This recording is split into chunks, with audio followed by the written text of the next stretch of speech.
la carta a los Efesios. Y vamos a dar un poquito del trasfondo histórico de esta carta. Y lo primero es que esta carta se escribió en el tercer viaje de Pablo.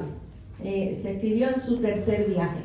Los viajes de Pablo no eran planificados, los viajes de Pablo no era algo que él decía voy para aquí ahora. Algunos sí, algunos viajes él decía voy a llegar aquí, voy a llegar allá. Y cuando usted viene a darse cuenta, muchas veces no llegó a los lugares que quería llegar, sino que Dios lo llevó por otros lugares inesperados.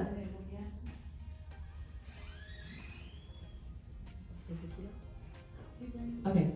Entonces, 2 años él le dedicó a esta iglesia en Éfeso. Y esos 2 años, Éfeso está ubicada en lo que conocemos hoy día a Turquía. Y todavía existen muchas ruinas y mucha gente va allá para hacer turismo. Pablo estuvo preso en 2 ocasiones, una en Cesarea y la segunda fue en Roma. La carta de Éfeso fue escrita desde la cárcel, pero esta cárcel fue distinta porque él estaba preso domiciliario en una casa. Él no estaba preso en una cárcel y tenía más libertades. Éfeso pertenece a Roma, donde esperaba su juicio ante el César. Así que una de las ventajas que él tenía era que convirtió la cárcel en una iglesia. La casa donde él estaba, tanto los militares, los oficiales que estaban allí, eran parte de esta congregación y aparte de otra gente que llegaba allí a donde él estaba. Esa es la iglesia que se constituye en Éfeso. Él fue el que la plantó, como quien dice, allí en sus prisiones. Interesante, ¿verdad? Qué cosa, que mucho podríamos hacer aún estando presos. Yo no sé si usted se acuerda del hermano Zamora, gracias. Del hermano Zamora, que estuvo muchísimos 30 años preso. Y aún allí, estando preso, le conocían como el pastor porque él le ministraba y predicaba el evangelio dentro de la cárcel.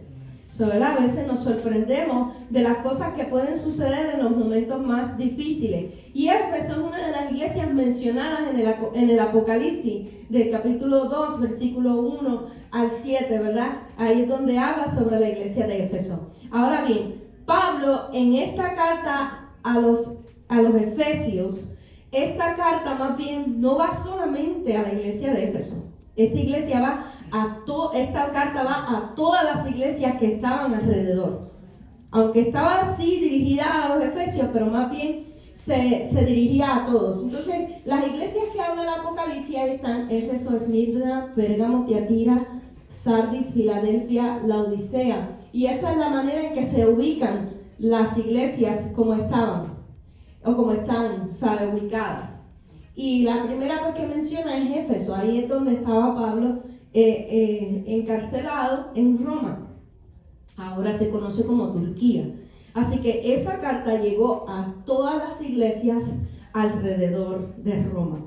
Eso no fue solamente a los Efesios. Entonces, esta carta se considera más que una carta, es una predicación. Él está predicando. Esta carta también se trata solamente de la eclesiología, que eclesiología significa iglesia, se trata de la iglesia. Se considera que es la carta reina, el tercer cielo, se le llama de muchas formas porque tiene una magnitud de pensamiento increíble, una revelación del Espíritu demasiado fuerte. Se piensa que de todas las cartas que escribió Pablo, esta es la más importante y la más fuerte de todas, porque no trata con un problema de una iglesia, no trata con una circunstancia que está pasando, no. Es una carta que va dirigida a la iglesia en general. ¿Ok?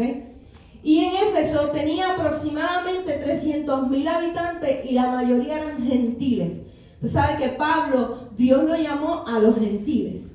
Y su mensaje era para los gentiles. Predicó tanto a judíos como gentiles, pero su enfoque era más en los gentiles. Y Éfeso era muy conocida, era un lugar demasiado famoso. y era donde estaba el templo a la diosa Diana. Entonces, en ese templo, pues sabemos que servían muchos sacerdotes.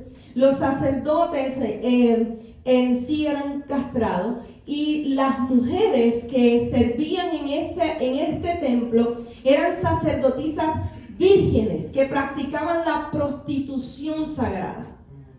Y concluían con sus actos religiosos con actos de orgías y actos inmorales. Esto era lo que sucedía en el templo de la diosa Diana. Entonces, también practicaban la magia y el ocultismo. Era muy predominante ahí en ese tiempo en Éfeso. Entonces, Lucas capítulo 19, voy a leer en la versión de Reina Valera.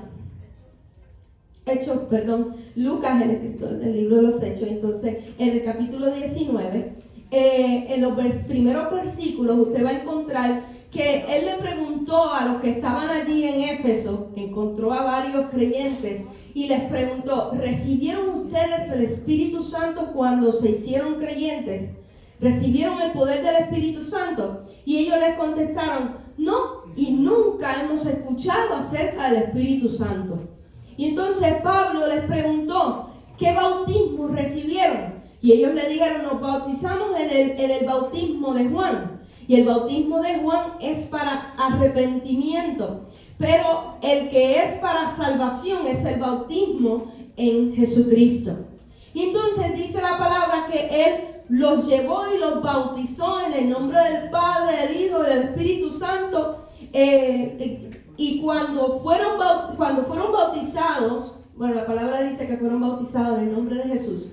Cuando fueron bautizados, él impuso sus manos sobre de ellos y recibieron el poder del Espíritu Santo y hablaban en lenguas extrañas, glosolalia, y comunicaban mensajes proféticos. Aparte de que Dios te bautice con el poder del Espíritu Santo y que tú puedas hablar en otras lenguas, hermana Eva, más importante y más poderoso aún es que con ello venga el don de profecía. Porque cuando nosotros hablamos en lenguas y hablamos en lengua en voz alta, eso significa que Dios va a dar un mensaje. Y entonces tiene que haber interpretación de lengua. Cuando, ¿verdad?, a veces hablamos en lengua para nosotros, para nuestra propia edificación, ¿verdad?, no sobresale a todos los demás. Pero cuando se sobresale a los demás, significa que va a haber un mensaje profético. Y que Dios entonces te dé otros dones, aparte de solamente hablar en lengua, que también te dé el don de interpretación de lengua. Así que, ¿y por qué es tan importante el capítulo 19? Tanto por eso, porque recibieron el poder del Espíritu Santo. Donde quiera que Pablo llegaba, hacían unos milagros increíbles. Y dice la palabra que dentro de aquel lugar había muchos que habían practicado brujería y confesaron a Cristo como su Salvador. Se convirtieron al Evangelio, y muchos que practicaban quemaron sus libros de brujería, y se dice que tenían un costo de 50,000 monedas de plata, todos esos libros que quemaron de brujería. Y entonces dice, así el mensaje del Señor iba extendiéndose y demostrando su poder. Eso lo hace el poder del Espíritu Santo. Eso lo hace el poder del Espíritu Santo. Así que nosotros vemos cómo las cosas que van sucediendo con la vida de Pablo, que aunque nos sorprende, ¡wow!, el templo de la diosa Diana, todas esas sacerdotisas, las orgías, la prostitución, pero no podemos quitar de perspectiva cómo el poder de Dios se estaba manifestando aún en medio de ese lugar. Y si usted va a Éfeso, si usted va a Turquía, usted no va a encontrar ya el templo de la diosa Diana. Lo que va a encontrar son ruinas, porque todo lo que es perverso es destruido. Amén. Y entonces la carta a los Efesios es una invitación, y nos invita a validar nuestra identidad en Cristo. Una identidad que nos caracteriza con la iglesia de Cristo en una sociedad que amenaza nuestra fe. El capítulo 1 al 3 habla del gran plan de Dios, y el capítulo 4 al 6 habla sobre los cristianos en acción. Ese libro es bien corto, es bastante corto. Pero cada versículo, si lo pudiéramos decir así, o algunos versículos juntos, te dan un estudio que te puede durar meses. Porque es demasiado profundo. Es un libro bastante profundo. Pero es muy importante que nosotros lo comprendamos, porque el libro de Efesios, esta carta, yo pienso que es una carta profética. Es una palabra que viene del Espíritu. No viene simplemente de una revelación humana, que conozco lo que tú has hecho y voy a escribir una carta. No. Esta nos habla a todos en general y nos habla de una manera muy fuerte. El capítulo 1 nada más, mire lo que habla. Nos coloca en lugares celestiales. Nos escogió antes de la fundación del mundo. Nos predestinó para ser adoptados hijos suyos por medio de Jesucristo. Nos creó para alabanza de la gloria de su gracia. Somos redimidos por su sangre. Nos dio a conocer su voluntad. En él tenemos herencia, sellados con el Espíritu Santo. Y otra vez, para alabanza de su gloria, lo repite 3 veces en el capítulo 1. Y ese es del versículo 1 a no sé a cuál. Yo sé que después viene la oración de Pablo. No tengo la Biblia aquí conmigo. Pero son los primeros versículos nada más. Revela todo eso de nosotros. Que uno que es cristiano, todas esas cosas, imagínense, cada uno de esos es un tema de una predicación.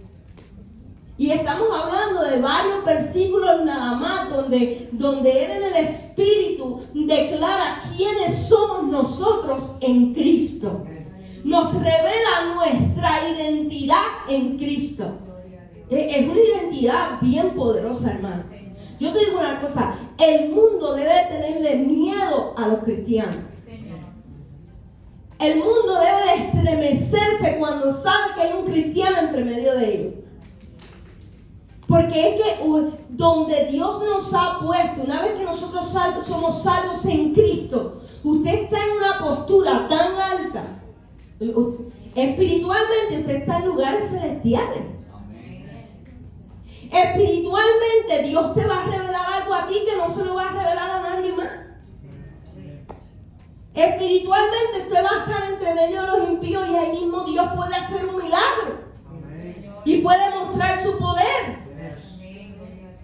Imagínense. Yo sé que tal vez no era Pablo, pero imagínense, por mentirle al Espíritu Santo, allí se cayeron muertos la gente.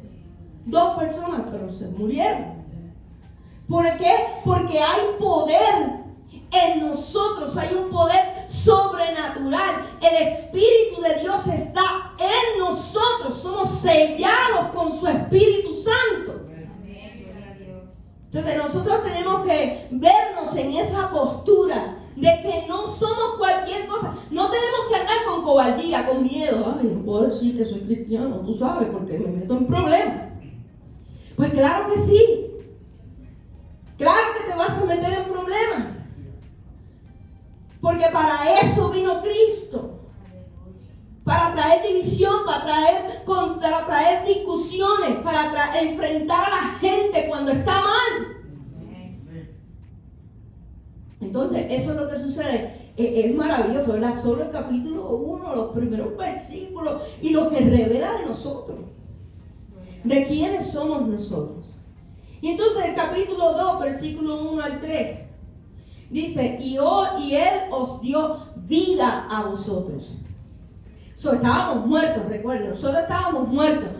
Todo el que está sin Cristo está muerto. Está caminando, pero está muerto.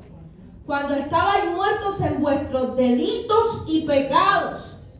Y delitos es la desviación de la senda recta. El pecado es el pensamiento, las actitudes, las palabras, las obras que están en contra de la ley de Dios.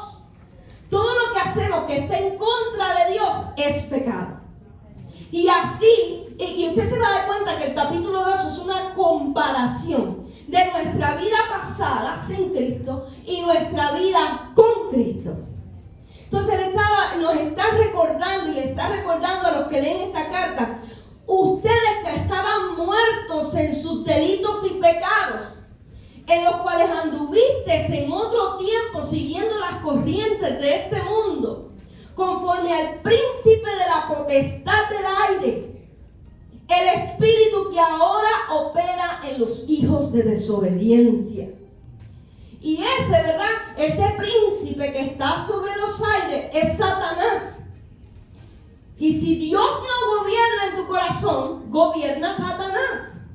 Aunque tú no quieras, Axel. Aunque la gente te diga, no, a mí nadie me controla. Sí hay alguien. O es Dios o es el diablo, uno de los dos.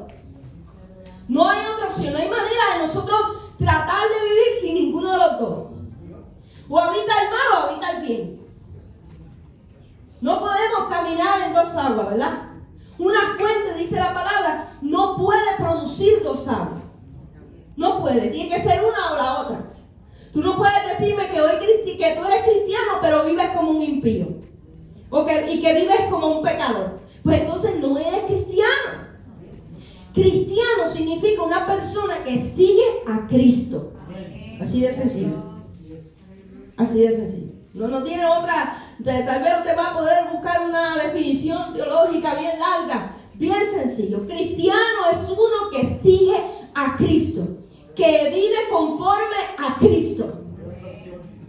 No hay más nada. O somos hijos de la luz o somos hijos de las tinieblas. O somos hijos de Dios o somos hijos del diablo. Somos hijos de obediencia o hijos de desobediencia. Y a veces, ¿verdad? Yo sé que la palabra nos dice que Satanás está bajo vuestros pies de la iglesia, bajo los pies de la iglesia. Usted y yo somos iglesia. Pero recuerde que eso es una manera, es una expresión. Pero la realidad es que no podemos perder de perspectiva que está en los aires. Aleluya. Que el reino de las tinieblas está en los aires. No, que el diablo está en el infierno. No, el diablo no está en el infierno. Todavía él no ha sido atado, todavía él no ha sido enviado allá. Él está suelto. No tiene ninguna de las cosas que puede hacer Cristo. No puede estar en todo lugar. No lo puede hacer todo y no lo sabe todo. Él sabe lo que tú dices de tu boca para afuera, pero no conoce lo que está en tu mente. Él no es omnisciente, pero está suelto. ¿Dónde está lo mismo? No me pregunte y no me interesa. Aquí no está. Créalo por fe, aquí no está. Pero los aires están llenos de demonios y está Satanás en los aires. ¿Dónde dice eso, pastora? Pues usted se va a Efesios. Está saliendo ya lo que yo veo, ¿verdad? Sí. En Efesios capítulo 6. Déjeme ponerlo en Reina Valera porque Dios habla hoy, es más básico, más sencillo, pero yo soy a la antigüita. Usted léalo en su versión si quiere, después. Pero ahí en Efesios capítulo 6, versículo 12 dice, porque no tenemos lucha contra sangre y carne, sino contra principados, contra potestades, contra los gobernadores de las tinieblas de este siglo, contra huestes espirituales de maldad en las regiones celestes, en los cielos. En los cielos. ¿Por qué? Porque fue tan difícil para Daniel recibir una respuesta. ¿Quién se les opuso en los aires? Los demonios se opusieron en los aires. A veces nosotros estamos esperando respuesta por algo y decimos, ¡ay, que muchos días se tardan! ¡Oh, Dios se ha olvidado de nosotros! Y se nos olvida que hay una batalla en los cielos que nosotros con nuestros ojos carnales no la podemos ver. Así de valioso es usted. A veces nosotros nos devaluamos a nosotros mismos y nos ponemos a nosotros mismos por el piso. Ay, yo que soy la basura y que soy... Bueno, la palabra dice que de lo más vil y menospreciado escogió Dios para avergonzar a los sabios. Y nos consideramos vil y menospreciados porque es como el mundo y Satanás te ha hecho sentir. Pero no somos viles y no somos menospreciados, sino que somos criaturas de Dios, creados por Dios para alabanza de su gloria y amados por Dios y amados por el Hijo, tanto así que murió en la cruz del Calvario por nosotros. Imagínese si usted tiene valor y que alguien me vaya a decir a mí, tú no vales nada. Perdóname, pero para que Cristo haya muerto en la cruz del Calvario por mí, tengo que tener valor. Para que Él me haya creado, tengo valor. Así que nos está recordando de dónde nos sacó. Entre los cuales también todos nosotros vivimos en otro tiempo en los deseos de nuestra carne, haciendo la voluntad de la carne y de los pensamientos, y éramos por naturaleza hijos de ira, lo más que los demás. Todos, lo mismo que los demás. Todos éramos pecadores. Todos vivíamos bajo esa misma naturaleza. Todos éramos hijos de ira.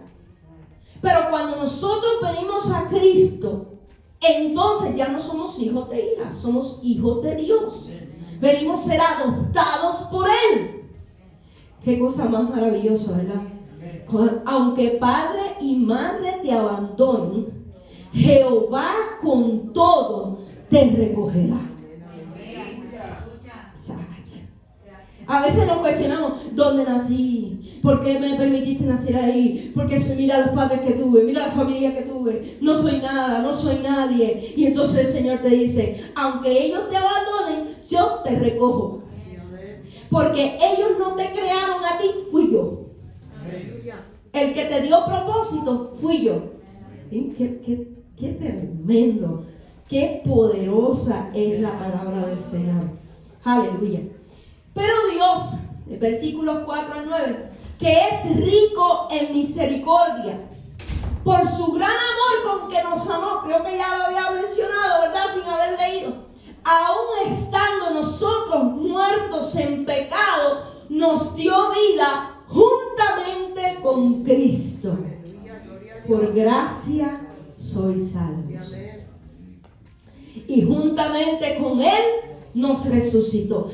Yo siempre que leo ese versículo, yo me imagino a Pablo, porque acuérdense, otra vez, esta palabra es tan profunda que él no se la pudo inventar, tuvo que haber sido una revelación del Espíritu Santo. Y usted se puede imaginar a Pablo escribiendo, pero Dios, que es, yo me lo imagino predicando, o sea, como yo, que es rico en misericordia, por su gran amor con que nos amó, aún estando nosotros muertos en pecado, nos dio vida juntamente con Cristo. Y hizo una pausa, porque era demasiado el fuego que había en él, y dice, por gracia soy salvo. O sea, es como que es una pausa dentro del versículo, porque él estaba sintiendo lo que la palabra le estaba revelando. Aleluya. Y yo creo que esa es una de las cosas que a mí me apasiona de la predicación. Hoy estoy dando clase. Es una de las cosas que me apasiona la predicación, que tú te metes tan fuerte en ese mensaje que hay momentos dentro del mensaje que no puedo hacer otra cosa que adorar, porque lo que estoy recibiendo es más grande que lo que mi mente puede comprender. Yo amo la predicación. Qué tremendo, ¿verdad? Y yo creo que Pablo en esta carta estaba predicando. Lo dijimos al principio, ¿verdad? Más que una carta es un sermón. Y juntamente con él nos resucitó. Y asimismo nos hizo sentar en los lugares celestiales con Cristo Jesús. Para mostrar, otra vez lo vuelve y lo repite. El capítulo 1 dice, para sentarnos en lugares celestiales. Capítulo 2 vuelve y te lo repite, para sentarte en lugares celestiales. O sea, la insistencia, la persistencia. Usted va a ver en la carta de Efesios que se repiten los temas. Se repiten con la intención de intensificar la intención del corazón de Cristo. Que nosotros podamos comprenderlo más de una vez. Y se nos quede grabado en nuestro corazón. Para mostrar en los siglos venideros las abundantes riquezas de su gracia en su bondad para con nosotros en Cristo Jesús. Porque por gracia sois salvos. Vuelve y lo dice. Por medio de la fe. Y esto no de vosotros, pues es don de Dios, no por obras, para que nadie se gloríe. No importa todo lo bueno que nosotros hagamos. No importa las cosas maravillosas que nosotros podamos hacer aquí en la tierra.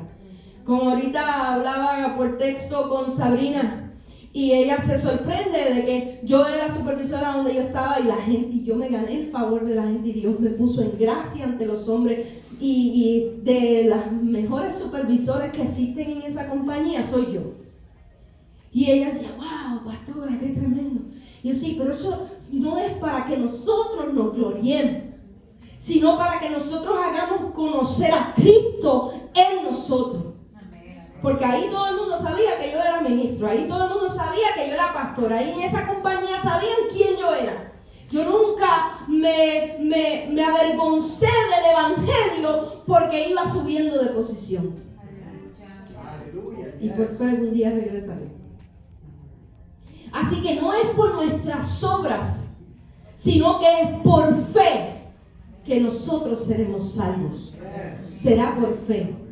Y entonces la gracia nos habla acerca de la gracia de Cristo. Su gracia nos arrebató de la pecaminosidad. Su gracia nos arrebató de la muerte. Su gracia nos arrebató de la corrupción. Su gracia nos hizo sentar en lugares celestiales. Su amor, su misericordia.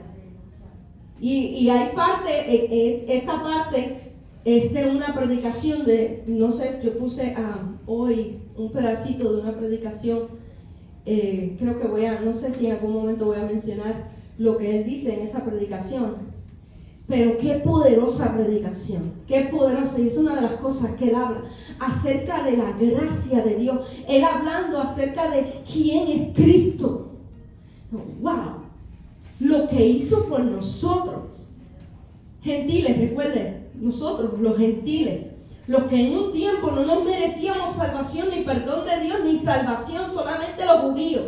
Y ahora se extiende a través de la gracia, y ahora se extiende a través del sacrificio de Cristo. Entonces me arrebató de las manos del infierno.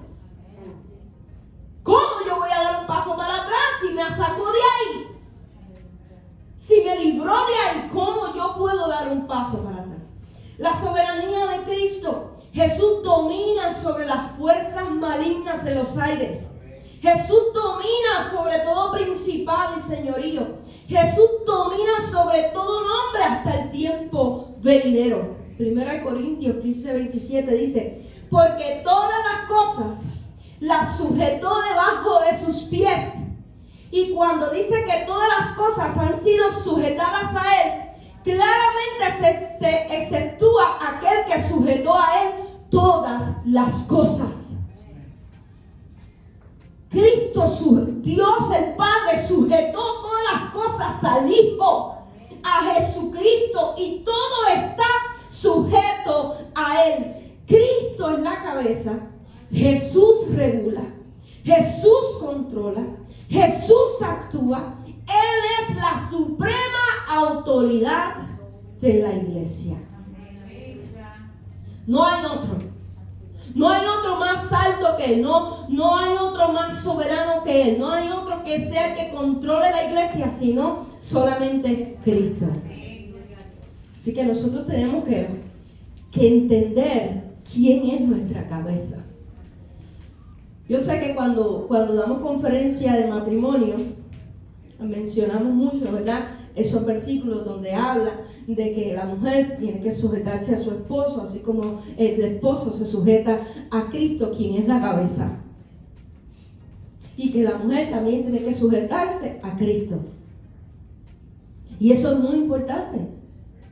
Porque si uno como hombre, como mujer de Dios, se sujeta a Cristo, se sujeta a lo que Él diga, que Él sea el que me controle, que Él sea el que me guíe, que Él sea el que me dirija, que Él sea el que me dé sabiduría, que me dé entendimiento, que me dé las palabras. Créame, hermano, que los conflictos van a ser mucho menos. Muy difícil que hayan conflictos muy serios en el hogar cuando Cristo es la cabeza. Si hay conflicto es porque me fui, me quise ir por encima de Cristo. Es que Cristo es muy amoroso, es que Cristo es muy compasivo y muy paciente. Yo no tengo paciencia. Pues entonces, ¿con qué espíritu ha sido sellado? Porque dice en el primer capítulo que hemos sido sellados con el Espíritu Santo. Y el Espíritu Santo es el que nos da paciencia, el que nos da amor, el que nos da fe, el que nos da todo lo que es el fruto del Espíritu. ¿Right? Entonces, nosotros en vez de decir, ay, es que yo no tengo paciencia, en vez de nosotros pensar o querer tomar el control por encima de Cristo, es reconocer, estoy haciendo algo mal. Estoy mal. Deténme porque estoy mal. No, yo no puedo seguir actuando así. Me estoy yendo por encima de lo que Él estableció. Y si seguimos así, vamos a fracasar como matrimonio, vamos a fracasar como familia, vamos a fracasar como ministros, vamos a fracasar como pastores. Vamos a fracasar como iglesia. Porque entonces ya no está gobernando sobre nosotros Cristo, sino que estamos nosotros tomando el lugar de Él. Una de las cosas que le enseñaba a los nuevos creyentes, en la clase de los nuevos creyentes, este domingo pasado, una de las cosas que hablábamos era que una de las preguntas bien difíciles y muy buenas que me hicieron: ¿qué pasó, pastora? ¿Qué pasó? ¿Qué fue lo que pasó? ¿Por qué? ¿Por qué la división? ¿Qué pasó con la iglesia católica? ¿Qué fue lo que pasó? Y bien básico y bien sencilla que fue la respuesta inicial: dejaron el Espíritu Santo fuera de todos los asuntos de la iglesia. Así de sencillo. Si el Espíritu Santo no está en control de la iglesia, los hombres son los que entran en control y van a comenzar a establecer estatutos y dogmas que están en contra de lo que la palabra de Dios dice. Esa es la respuesta más simple. Por eso muchas iglesias, aún cristianas, no les gusta que el Espíritu Santo se manifieste en la iglesia. Cuando un pastor ve que la cosa se está poniendo buena,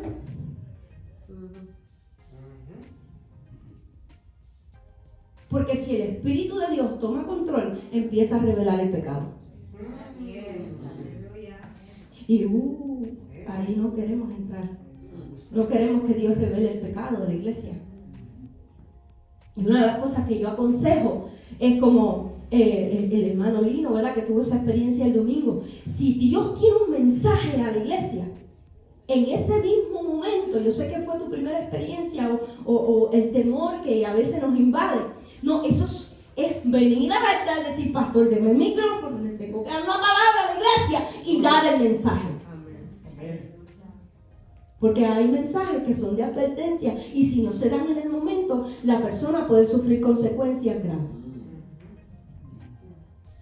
Tanto visiones, sueños, como sea que Dios revele.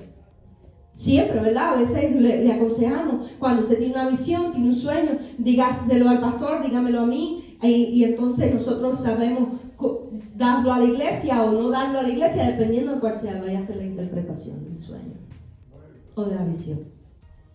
Y hay otros momentos en que se da el sueño, se dice lo que es, y luego el Señor pues toma control de la interpretación. Pero nosotros somos una iglesia pentecostal, una iglesia que vive en el Espíritu, no tiene miedo a lo que Dios va a revelar. Porque créame que si Dios me tiene que regañar a mí, que me regañe. Yo prefiero que me regañe y yo pueda ser salva. A que no me llame la atención, entonces me pierda en el infierno. Y entonces no podemos, tenemos que dejar que el Espíritu de Dios sea el que tome control de la iglesia. Efesios 2, 11 al 22 habla sobre la reconciliación por medio de la cruz. Aquí, así que les dije, ¿verdad?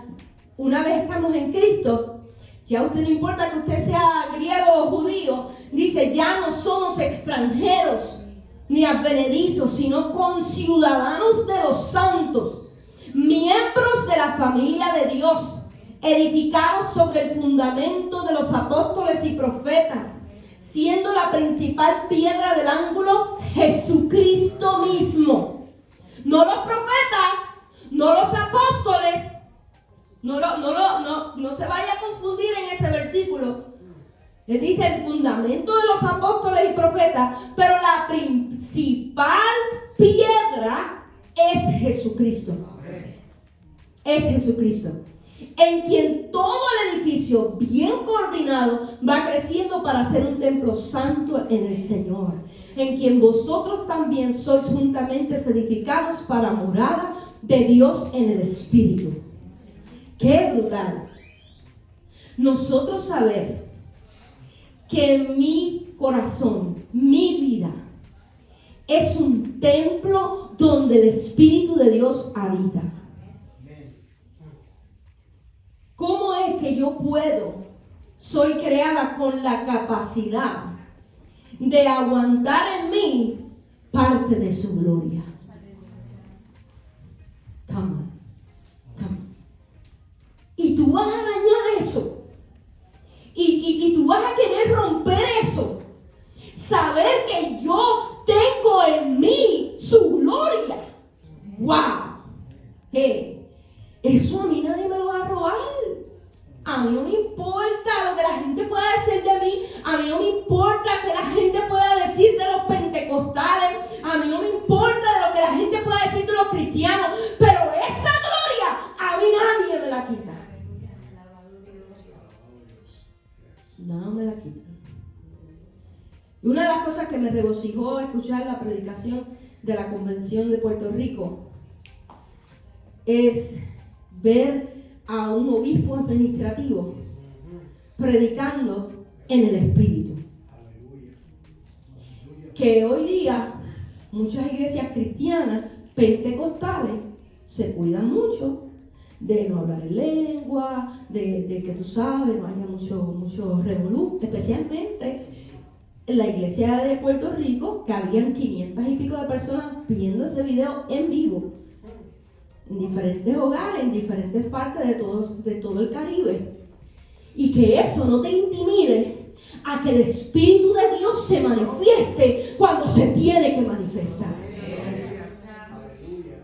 Yo sabía. Yo cuando lo estoy escuchando, yo digo, ahí va a empezar a hablar en lengua. Ya tú sabes cuando una persona en el Espíritu, algo va a suceder.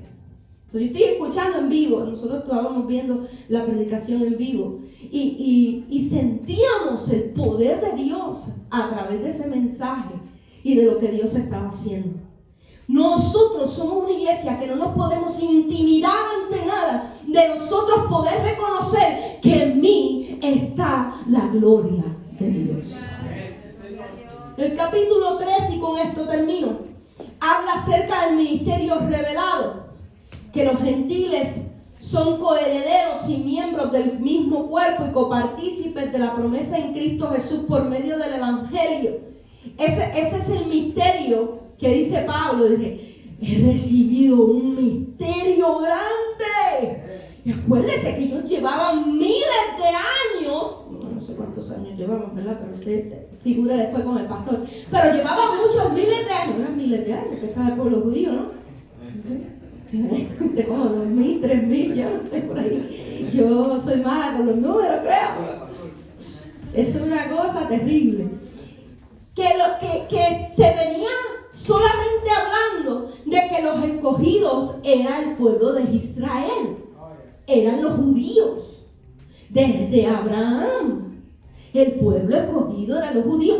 sea, los judíos se creían los cheches. O sea, la crema de la crema. El top top. Tú sabes. Sí, los favoritos de Dios. Y déjeme decirle, no hay favoritos ante Dios. Entonces él dice, he recibido un misterio. Se me ha revelado un misterio. ¿Y cuál es? Cuéntanos, Pablo, ¿cuál es el misterio? Que los gentiles son coherederos. Que los gentiles también son hijos de Dios. ¡Wow! Para ellos eso fue impactante, hermano.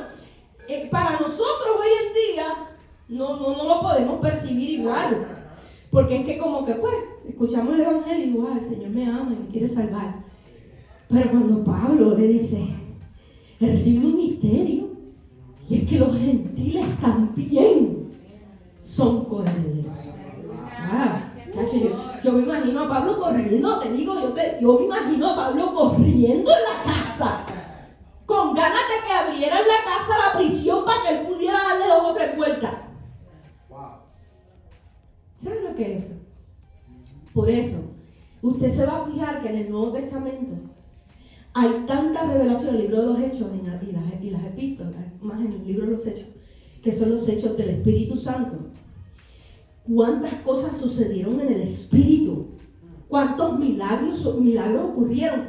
Porque ellos estaban tan hambrientos y gozosos de saber que a nosotros también se nos está incluyendo en la salvación. ¡Wow! Hasta a mí me da sentimiento. Porque yo soy uno de ellos, nosotros somos gentiles. Y esa palabra es para nosotros, somos copartícipes de las promesas de Cristo, hermano. No es cualquier cosa, no estamos hablando de cualquier cosa. Que el Espíritu Santo no solamente se iba a manifestar en los judíos, sino también en mí. Que cuando Cristo venga me va a llevar a mí también. Eso es para correr. ¿Cuántos quieren correr conmigo? El capítulo 4 habla sobre la unidad del Espíritu y la nueva vida en Cristo. Un Señor, una fe, un bautismo, un Dios y Padre de todos, el cual es sobre todos y por todos y en todos, hasta que todos lleguemos a la unidad de la fe y del conocimiento del Hijo de Dios. ¡Wow! Hermanos, es una revelación poderosa. Yo sé que el pastor va a predicar el domingo de 3 en 1. Pero ese versículo nada más te está diciendo, ¿sabes lo que es eso? Que el Padre, el Hijo, el Espíritu Santo, todos son uno y todos están en ti. ¡Oh! ¡Wow! No cualquier cosa. Lo que está en nosotros es indescriptible. Es algo que a veces no tenemos palabras para poderlo decir con palabras distintas. Capítulo 5, andemos como hijos de luz, dejando a un lado el pecado y los deberes familiares. Así que dice, o sea, que habla acerca de los deberes familiares. No es que deje a un lado los deberes familiares, es que habla acerca de los deberes. Padre, no, es que hay un punto ahí, no iba una coma. Habla sobre eso, de los deberes familiares, y habla más del matrimonio. Y el capítulo 6, los primeros versículos, habla sobre los hijos y los padres. Y cuando habla del pecado, está hablando de lo que la revelación que Dios le trajo a Vladimir: la inmoralidad sexual, la avaricia, las indecencias, las tonterías, las vulgaridades, todas esas cosas, todo ese pecado. Le está diciendo, déjenlo a un lado, apártense de ello. Ya que, acuérdense, ya estamos en el capítulo 5, ya la carta se está acabando. ¡Qué brutal! A mí me encanta Pablo. Yo a veces cuando predico lo hago al revés. Le hablo lo malo primero y después les digo lo positivo, ¿verdad? Para que no se me asusten y no se me quieran ir. Pero Pablo les dice todo lo bueno, todo lo bueno, todo lo bueno. ¡Bum! Les mete bien duro con un marrón. En el capítulo 5 los regaña, les dice, cuídense, tengan cuidado con el pecado, y les enseña. Y luego en el capítulo 6 los versículos que estábamos leyendo, yo sé que usted me dirá, ay pastora, se quedó muy corto ese en Efesios capítulo 6, porque usted no le dio a lo que a nosotros nos gusta cuando hablamos de Efesios capítulo 6. Yo le digo a Dacheli, ¿de qué habla Efesios, Dacheli? A veces ellos no saben. Y si le pregunto a cualquiera, a veces se bloquean. Yo no sé de qué habla. Y yo, habla de la armadura de Dios. Fíjense cómo nosotros le damos tanta importancia a Efesios capítulo 6, los versículos 10 en adelante. Y se nos pasa el capítulo 1, el capítulo 5, que es una cosa tan poderosa que hoy la recibieron, ¿verdad? A través de este estudio. Pero se nos pasa, entonces siempre nos vamos a Efesios 6. Siempre vemos que necesito. Y entonces los primeros capítulos te dicen, ¿qué Él hizo? No le pasamos por alto lo que Él hizo por mí, pero me preocupo por lo que yo quiero, lo que yo necesito. Pero no, hoy el Señor nos dijo, no, espérate, regrésate al capítulo 1, regrésate al 2, al 3, conoce que yo hice, qué cambios hay en ti. Y ya lo que el Espíritu de Dios ha hecho en tu vida, lo que pasó en el bautismo, que eres una nueva criatura, y luego te lleva al capítulo 6 y te dice, y necesitas revestirte con la armadura de Dios para que puedas resistir en el día malo. Y yo sé que, ¿verdad? Usted se sabe ese versículo. No, bueno, no todos se lo saben, ¿verdad? Pero uno de los capítulos favoritos dentro de la iglesia, donde habla sobre la armadura de Dios, para que podamos estar firmes. Y en versículo 13 te dice, toma toda la armadura de Dios. Y luego el versículo 14, está firme, ceñidos vuestros lomos con la verdad, vestidos con la coraza de justicia, calzados los pies con el apresto del evangelio de la paz. Sobre todo toma el escudo de la fe con que podáis apagar todos los dardos de fuego del maligno, y toma el yelmo de la salvación y la espada del Espíritu, que es la palabra de Dios, orando en todo tiempo con toda oración y súplica en el Espíritu, y velando en ello con toda perseverancia y súplica por todos los santos. Y como una carta después él pide oración por él mismo. Y que bueno, nos encanta hablar de eso. Y nos encanta describir cada parte de la armadura, que la armadura que le estaba describiendo era la armadura de los romanos. ¿Por qué? ¿Dónde él estaba? En Roma. ¿Quiénes eran sus miembros? Los soldados. Pues claro que tiene que utilizar una comparación con algo que ellos pudieran comprender de qué él estaba hablando en ese momento. Pero la importancia de nosotros es estar preparados en todo momento para pelear contra el enemigo. Y nos dice, pero ustedes van a pelear de rodillas. Así es, amén. Pero un soldado va a la guerra, está en guerra. Pero un soldado de Cristo está de rodillas. Porque tú estás diciendo, el Señor pelea por mí. Él pelea por mí. Él está por mí. No hay nada que yo tenga que hacer. Solamente pedirle sabiduría para que dirija mis labios, mis palabras, ¿verdad? Porque usted se da cuenta que nosotros como seres humanos hablamos, dialogamos, no peleamos al puño. Porque usted bien sabe que si usted comienza a golpear a alguien, usted va a terminar ¿dónde? En la cárcel, ¿no? Entonces, pues usamos la lengua, que dice la palabra, que la lengua es uno de los miembros que puede quemar un bosque entero. Imagínese el poder que tiene su lengua. Y por eso es que necesitamos que sea Dios, su palabra, su espíritu en nosotros, para que este miembro que se mueve muy rápido sea para edificación, sea para bendecir a otros y hacer su voluntad. Déjame decirle, a veces decimos, sí, la lengua, que Dios nos ayude para que nosotros podamos utilizar la palabra para bendecir, pero también Dios nos va a revelar juicio, y Dios nos va a revelar palabras fuertes, eventos proféticos que han de venir, y no tenemos que tener miedo. Si es de Dios, se cumple. pero el Señor me dijo una cosa y tengo duda. Ora, pide confirmación. No hay nada malo en eso. Pide confirmación. Pero no podemos dudar de su palabra, de lo que Dios ha establecido. Así que yo espero que usted se vaya de aquí con ese gozo, con esa alegría de querer correr como yo y de volver a leer Efesios y detenerse en cada bendito versículo y usted saboreárselo, comérselo, abrazarlo y poder comprender lo que Él ha hecho por usted. Les amo, Dios les bendiga. Hasta aquí mi parte y el mensaje de la palabra del Señor.